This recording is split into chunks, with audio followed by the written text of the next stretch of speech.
नमस्कार. माझं नाव प्रशांत निकम आणि महाराष्ट्र माझा या चॅनलमध्ये तुमचं सर्वांचं स्वागत आहे. मित्रांनो, आज सुद्धा आपण एक वेगळा नवीन विषय घेऊन आलेलो आहे. जर चॅनलला सबस्क्राईब केलं नसेल तर सबस्क्राईब करा, कारण अतिशय सुंदर असा विषय आहे. तर मित्रांनो, थंबनेल वरून तुमच्या लक्षात आलं असेल की कोर्ट मॅरेज कशा पद्धतीने करतात किंवा कोर्ट मॅरेज करण्यासाठी काय प्रक्रिया असते, काय कागदपत्र असतात किंवा रजिस्टर मॅरेज कसं सोप्या पद्धतीने करू शकतो किंवा त्यासाठी येणारा खर्च किती आहे, त्याला काही अडीअडचणी येतात का, तर हे आज आपण मुद्देसूद पाहणार आहोत. त्याच्यामुळे चॅनलला सबस्क्राईब केलं नसेल तर सबस्क्राईब करा. तर चला मित्रांनो, पाहूया आपण कोर्ट मॅरेज किंवा रजिस्टर मॅरेज कशा पद्धतीने केले जाते.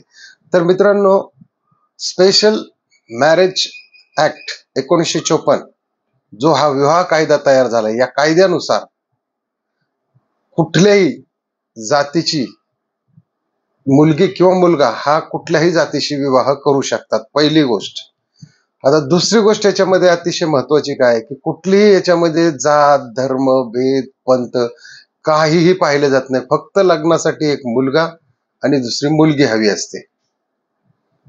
आता तिसरी गोष्ट याच्यामध्ये काय आहे आणखीन महत्वाची, की याच्यामध्ये मुलाचं वय जे आहे ते 21 लागतं, मुलीचं जे आहे ते 18 लागतं. 18 वर्ष पूर्ण आणि मुलाचं 21 वर्ष पूर्ण.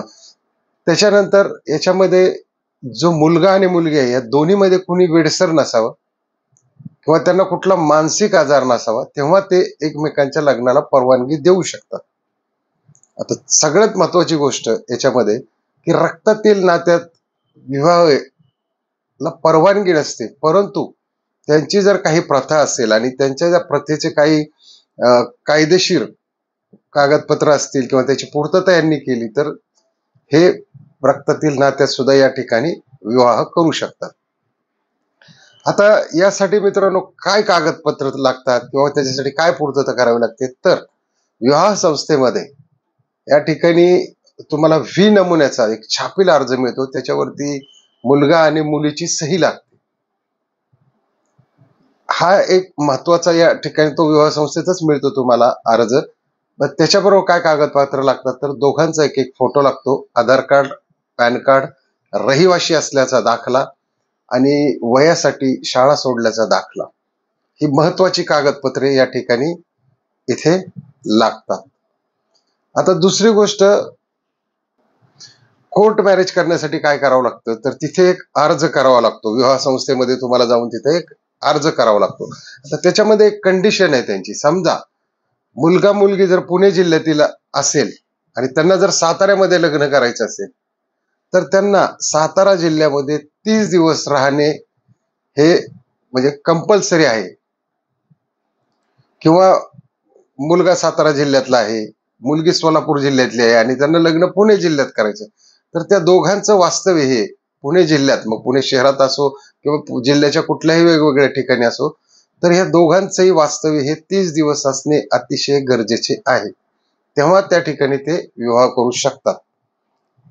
तदनंतर तिथे एक नोटीस लावली जाते विवाह संस्थेमध्ये तुमच्या नावाची, जर कोणाचे ऑब्जेक्शन असेल तर. आता याच्यामध्ये ऑब्जेक्शन हे फक्त कायद्याने ज्या बाबी आहेत तेवढ्या पुरतं धरलं जातं. तुमचं वैयक्तिक कुठलंही कारण असू द्या, हे या ठिकाणी धरले जात नाही.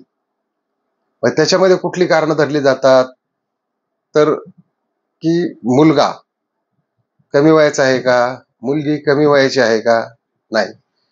बर ठीक आहे, या दोघांमध्ये जर अगोदर यांचं कोणाचं लग्न झालंय का, असं कोणी लपवलंय का, त्यांना घटस्फोटाचं डॉक्युमेंट आहे का, किंवा हे लग्न करण्यासाठी दोघही म्हणजे यांचं जर एखाद्याचं लग्न झालेलं असेल आणि त्याचा जर जोडीदार जिवंत असेल तरी सुद्धा ते कायद्याने गुन्हा आहे. तो मृत असल्याचं मृत प्रमाणपत्र सुद्धा या ठिकाणी पाहिलं जातं. त्याच्यामध्ये कुठलीही जात, पंथ, भेद हे पाहिलं जात नाही. त्याच्या उपरोक्त कोर्ट तुमचं ती नोटीस संपल्यानंतर तुम्हाला त्या विवाह संस्थेमध्ये बोलून या ठिकाणी तुमचं लग्न लावलं जातं रीतसर. आता तुम्ही म्हणाले सर्वात महत्वाची गोष्ट की याला खर्च किती होतो, तर याचा खर्च आहे तो संपूर्ण भारत देशात वेगळा वेगळा आहे. दर राज्यानुसार याचा खर्च बदलत जातो. साधारणतः ही वकिलाच्या फीवरती निर्भर करते की ते तुम्हाला काय पुढे भविष्यात अडचणी येऊन देतील का, किंवा तुमच्या लग्नाला जर अडवणूक झाली तर वकिलाचा त्याच्यामध्ये रोल असतो. तर याच्यामध्ये साधारणतः फी 5 ते 10,000, 10 ते 20,000 अशी ह्या प्रमाणात असू शकते. डिपेंड ऑन म्हणजे तो वकील काय त्यांची म्हणजे प्रॅक्टिस आहे किंवा त्याच्यामध्ये काय त्यांची संस्थेने कामं केलेली आहेत किंवा त्यांचा फॉलोअप कसा आहे. त्याच्यामुळं शक्यतो मी असं सांगेल की ज्यांना कोर्ट मॅरेज करायचे किंवा रजिस्टर मॅरेज करायचे त्या लोकांनी किरकोळ पैशाकडे न पाहता चांगला प्रॅक्टिशनर म्हणजे चांगला वकील तुम्ही या ठिकाणी निवडून तो तिथं तुम्ही रितसर लग्न करू शकता किंवा कोर्ट मॅरेज करू शकता. त्याच्यामुळे याच्यामध्ये कॉम्प्रोमाइज करू नका.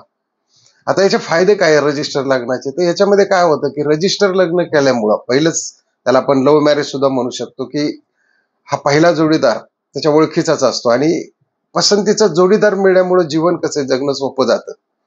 दुसरी गोष्ट ह्या आजचं जे युग आहे हे महागाईच्या काळामध्ये बघा तुम्ही आज सगळी महागाई वाढलेली आहे. आज सोन्याचा रेट सुद्धा किती गेलेला आहे 1,20,000 25,000 गेलेला आहे. म्हणजे 1 तोळा जरी सोनं घ्यायचं म्हटलं तरी 1,25,000 रुपये लागतात. मग अशा ह्या महागाईच्या जीवनामध्ये त्याच्यामध्ये केटरिंगचा खर्च आला, हॉलचे 2-2, 4-4 लाख रुपये घेतले जातात. वरून जर तुमचे नातेवाईक पुणे सिटी सोडून किंवा महाराष्ट्राच्या बाहेर असतील तर त्यांना सुद्धा येण्या जाण्याचा त्रास होतो. त्याच्यामुळं हे सगळ्यात योग्य आहे आज की रजिस्टर पद्धतीने किंवा कोर्ट मॅरेज करणं हे सर्वात फायदेशीर मानलं जातं. आता बऱ्याच वेळा काय होतं बरीच लोक या ठिकाणी कोर्ट मॅरेज करतात, परंतु हिंदू ऍक्ट पद्धतीने बघा तुम्ही की जे आपण लग्नामध्ये होम हवन करतो किंवा 7 फेरे घेतो किंवा जी प्रथा आहे या प्रथेनुसार बरीच लोक कोर्ट मॅरेज किंवा रजिस्टर मॅरेज झाल्यानंतर पुन्हा बाहेर जाऊन एक मोठं किंवा सर्वसामान्य आळंदी ठिकाणी असेल, आता आळंदीला बऱ्याच अशा संस्था आहेत महाराष्ट्रामध्ये की तुम्ही तिथे जाऊन लग्न करू शकता. म्हणजे तिथे येऊन तुम्हाला 50 लोकांपासून 5,000 लोकांवर बसणारे मोठमोठे हॉल आहेत आणि अत्यल्प खर्चामध्ये त्या ठिकाणी तुमचा जेवणाचा खर्च असेल म्हणा, तुम्हाला काहीही करायचं नाही, फक्त जाऊन लग्नाला उभं राहायचंय. तर अशा आळंदीमध्ये भरपूर संस्था आहेत आणि आळंदीमध्ये असे ऑन अन ऍव्हरेज रोज 20, 30, 40 लग्न लागली जातात. अशी संस्था कुठेही नाही मित्रांनो. कारण आम्ही एक एक नातेवाईक होते आमचे, आम्ही अक्कलकोटला गेलो होतो. तर त्यावेळेस आमची इच्छा होती की त्याचं तिथं लग्न करायचं, परंतु तिथे काही तशी सोय नव्हती. मग आम्ही सोलापूरला आलो, तर तिथे एक देवस्थान होतं. तर त्या देवस्थानच्या पुजाऱ्याला आम्ही विचारलं असता की बाबा असं असं आमचं इथं हिंदू ऍक्ट नुसार आम्हाला लग्न करायचं. तर तो फक्त काय म्हणला की मी एक पावती फाडून देईल 10,000ची, बाकी झालं तुमचं लग्न. म्हणजे अशी ही लग्न होत जात नाही. या विवाह संस्थांमध्ये सुद्धा किंवा बरीच नवनवीन जी पोरं असतात, 21 वर्षाची मुली असतात, उत्साहाच्या भरात असं मॅरेज सर्टिफिकेट कुठेही ग्राह्य धरलं जात नाही मित्रांनो. म्हणजे इव्हन तुम्ही कोर्टात कुठल्याही जा, हे कुठेही ग्राह्य धरलं जात नाही. त्यामुळे अशा फसव्या भोंदूगिरी माणसांपासून शक्यतो याच्यामध्ये सावध राहा. कारण आजकाल बरीच जी पोरं आहेत ही अगोदर लग्न करतात, लपवतात 1-2 महिने, पण तसं सुद्धा करू नका. जर तुम्हाला कायद्याने या ठिकाणी परवानगी दिली तर कायद्याने तुम्हाला या ठिकाणी संरक्षण सुद्धा दिलेलं आहे. त्याच्यामुळे तुम्ही पहिल्या दिवसापासून एकत्र राहू शकता. अन्यथा त्या ठिकाणी मुलीचा किंवा मुलाचा जर विचार बदलला तर ते त्याचं स्वरूप हे गुन्ह्यात दाखल होतं जातं. मग बरेच काही गुन्हे असतात त्याच्यामध्ये 354 असेल, 376 असेल, असे बरेच गुन्हे तुमच्यावरती केले जातात. मग तुमचं कारण नसताना या ठिकाणी तुमचं जीवन उद्ध्वस्त होतं. त्याच्यामुळे जोडीदार पक्का असावा कोर्ट मॅरेज करताना आणि चांगल्या पद्धतीचा असावा. तर मित्रांनो, हा व्हिडिओ तुम्हाला कसा वाटला हा नक्की मला कमेंट मध्ये लिहा आणि आवडला असेल तर शेअर करा, लाईक करा. जय हिंद, जय महाराष्ट्र.